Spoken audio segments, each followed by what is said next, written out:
안녕하십니까. 지역의 이슈를 살펴보는 헬로 이슈 토크입니다. 목포와 신안 두 자치단체장이 지난 3월 27일 대법원 판결로 동시에 직위를 잃게 되면서 권한 대행 체제에 들어갔습니다.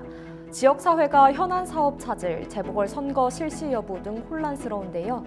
그래서 오늘 헬로 이슈 토크는 두 단체장 낙마로 인해 지역사회에 미칠 영향 함께 짚어보겠습니다.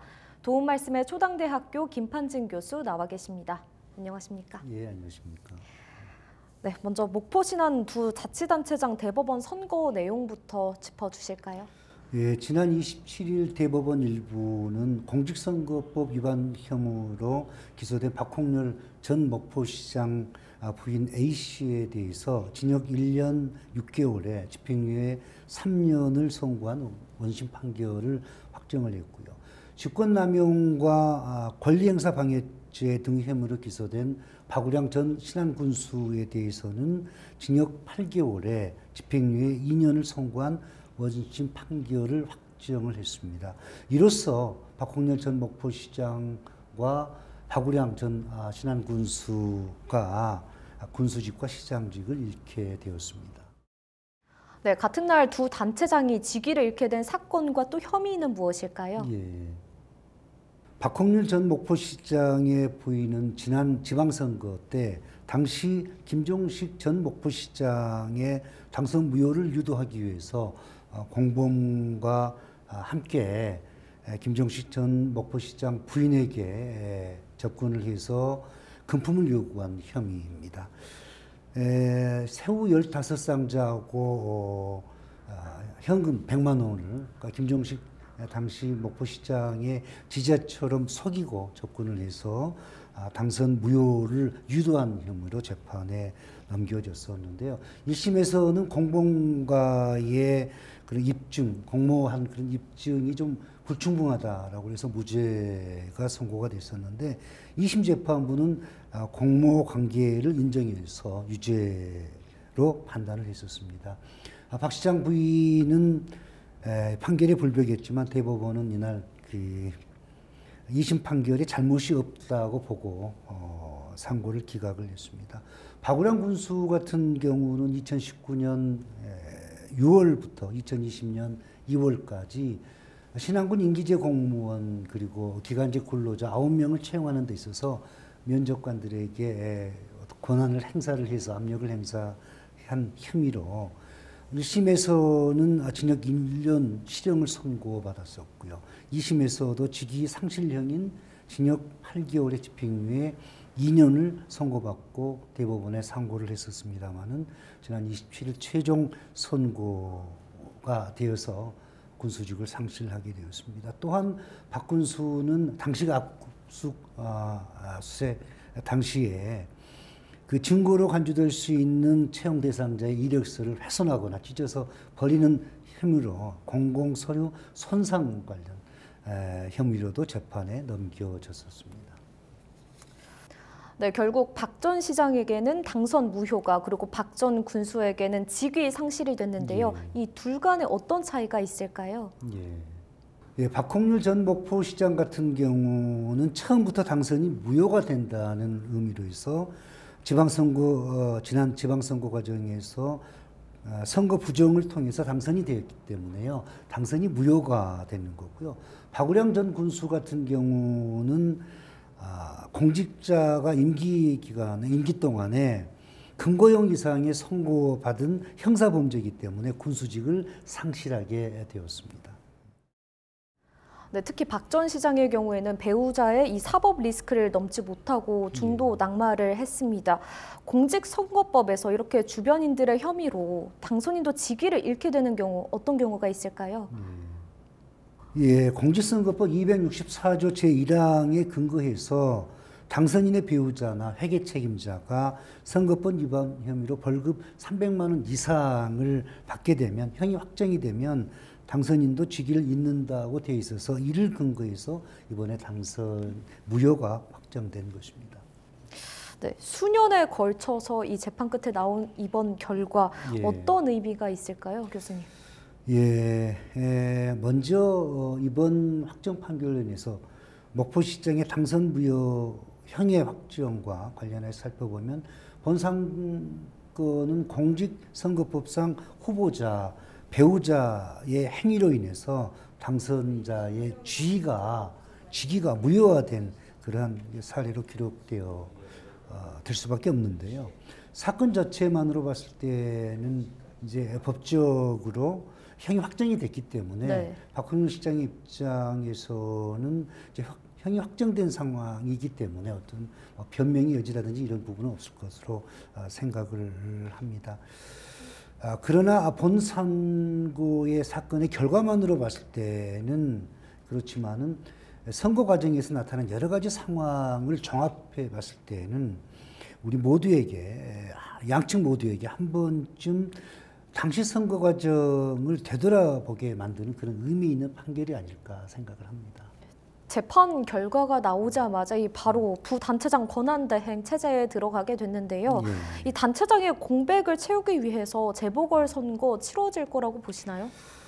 예, 박군수와 박 시장의 신안 군수직 그리고 또 목포시장직을 상실하게 되었어도 연말에 보궐선거나 재선거는 실시가 좀 어려울 것으로 예상을 합니다. 중앙선거관리위원회 발표에 의하면은 3월에서 5월에 당선 무효나 직위를 상실한 지자체장의 보궐선거나 재선거는 실시하지 않는다라고 발표를 하고 있기 때문에 현재로서는 연말에 신안 군수의 그 보궐선거 그리고 또 목포시장의 재선거는 실시되지 않을 확률이 매우 높을 것으로 예상을 하고요. 특히 이제 공직선거법상의 임기 만료 1년 미만의 경우 재보궐선거를 실시하지 않아도 된다라는 그런 조항이 있기 때문에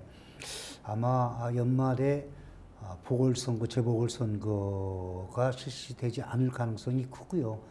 아마 부군수와 부시장의 대행체제가 유지되지 않을까 예상을 해봅니다.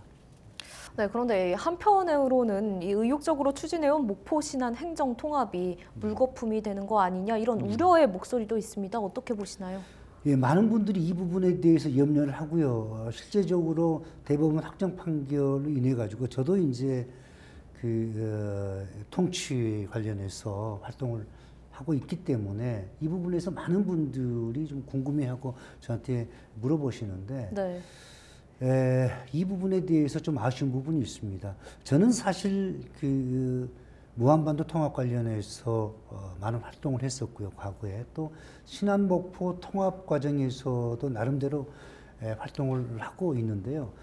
저는 처음부터 이 부분에 대해서는 조금 긍정적이지 못했었습니다. 왜냐하면은 현재 상황으로 봤을 때 신안 국민들이 목포 신안 통합과 관련해서 반대 여론이 상당하거든요. 네. 또한 행정 통합과 관련해서는 상당히 복잡합니다. 쉽게 우리가 생각하는 것만큼 행정 통합이 그렇게 쉽게 이루어질 수는 없는 거거든요.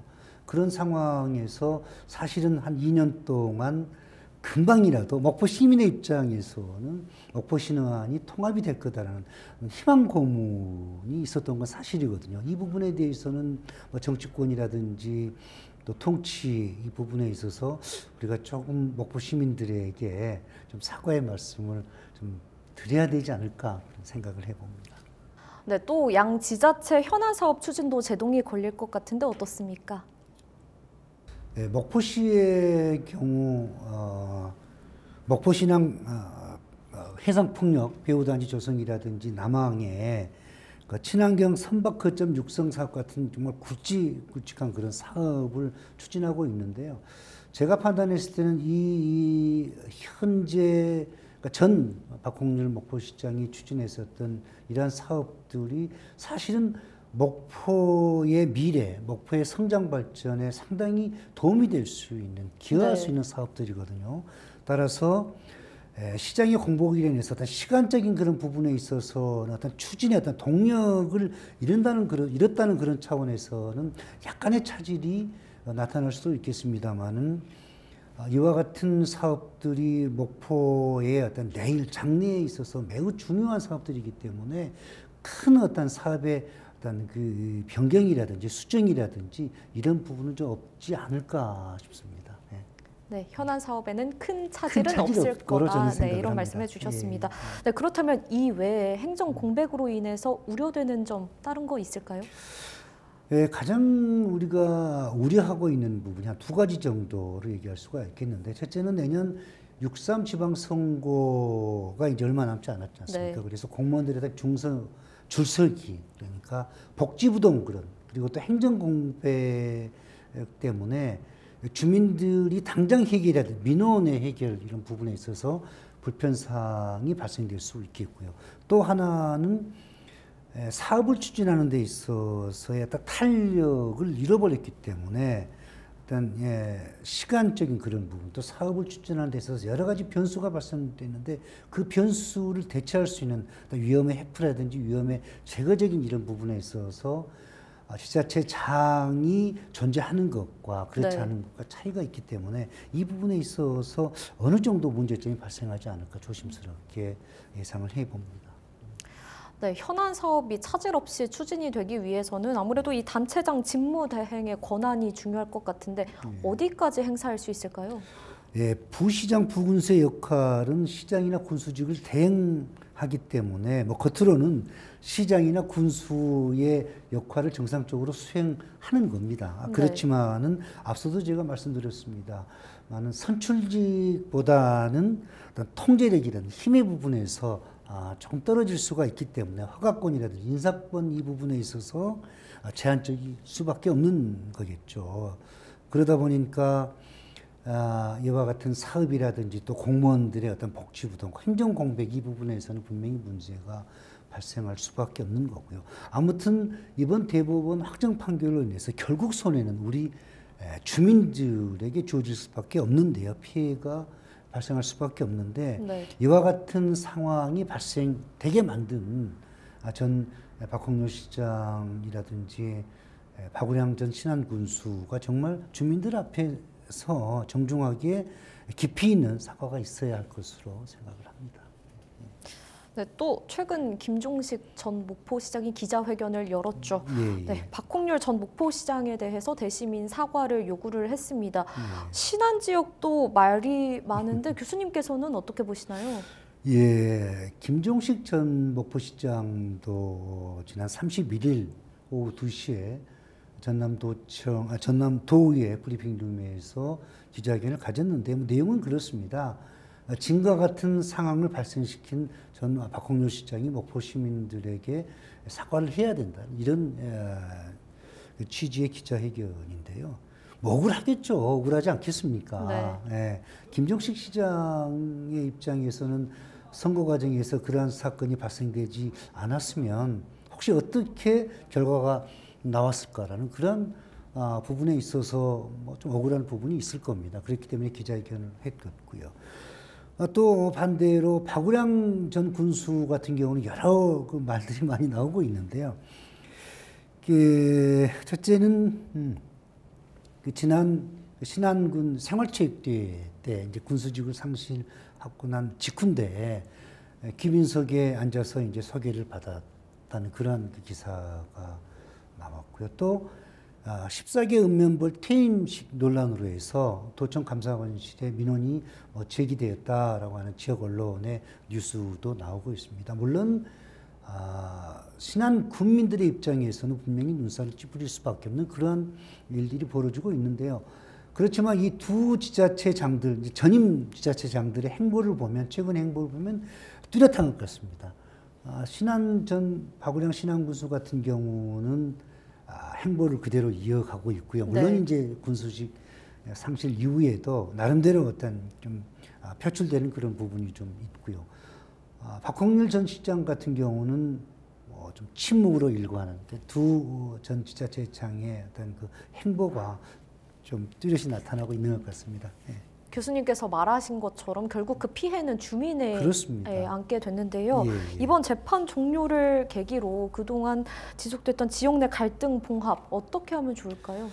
예, 이제는 모든 것이 끝났기 때문에 분열됐던 주민들의 어떤 여론을 하나로 통합할 수 있는 노력이 선행돼야 된다고 생각을 합니다. 이 역할은 지역의 정치인들 또 언론의 역할이 굉장히 중요한데요. 과거와 같이 서로 양진영으로 나눠서 내 편 싸우는 것보다는 어떻게 하면 하나 될까, 하나로 통합할 수 있을까라는 그러한 문제를 해결하기 위해서 좀 정치인들이 좀 앞장서고요. 언론도 좀 양진영이 나누어져서 양진영을 대변하는 것보다는 어떻게 되면 하나로 뭉칠 수 있을까, 하나로 단합할 수 있을까라는 그러한 여론을 형성하는 그러한 그 논조의 기사라든지 그러한 방향으로 좀 흘러야 되지 않을까 싶습니다. 흘러가야 되지 않을까 싶습니다. 예. 네, 마지막으로 이제 약 1년 뒤면 지방선거가 치러지는데요. 목포시와 신안군을 비롯해서 전남 시군 차기 단체장에게 바라는 점이 있다면요. 글쎄요, 이제는 좀 능력 있고 깨끗한 정치인이 나섰으면 좋겠습니다. 10년 전이나 지금이나 20년 전이나 지금이나 소위 정치꾼이라고 할 수 있는 그런 분들의 이름이 오르내린다고 하는 것은 소위 자신들의 어떤 정치적인 야망을 풀기 위해서 나오는 그런 사람을 선택하는 것보다는 어떻게 하면 지역의 내일, 지역의 발전을 위해서 꼭 필요한 사람이 나와야 되지 않을까 싶습니다. 과거에 소위 정치꾼이라고 얘기하는 그런 사람들이 나오게 되면 앞으로도 계속해서 정치에 대한 불신과 정치인에 대한 혐오감이 나타날 수밖에 없거든요. 결국은 그 피해는 고스란히 우리 주민들의 몫일 수밖에 없습니다. 따라서 내년에 우리 지역을 대표하는 정치인들은 정말 깨끗한 이미지를 가진 참신한 정치인의 등장이 그 어느 때보다 좀 기다리고 있다고 생각을 하고요. 끝으로 제가 바라는 건데 좀 경제를 아는, 경제를 좀 많이 아는 정치인이 나와서 우리 지역이 다른 지역에 비해서 좀 더 잘 살았으면 하는 그런 바람입니다. 네, 교수님 바쁜 시간 함께 해주셔서 감사합니다. 네, 고맙습니다. 비록 두 단체장의 공석이라는 최악의 상황에 직면했지만 이럴 때일수록 각자의 위치에서 최선을 다하는 게 중요할 것 같습니다. 이상으로 헬로 이슈 토크를 마치겠습니다. 시청해주신 여러분 고맙습니다.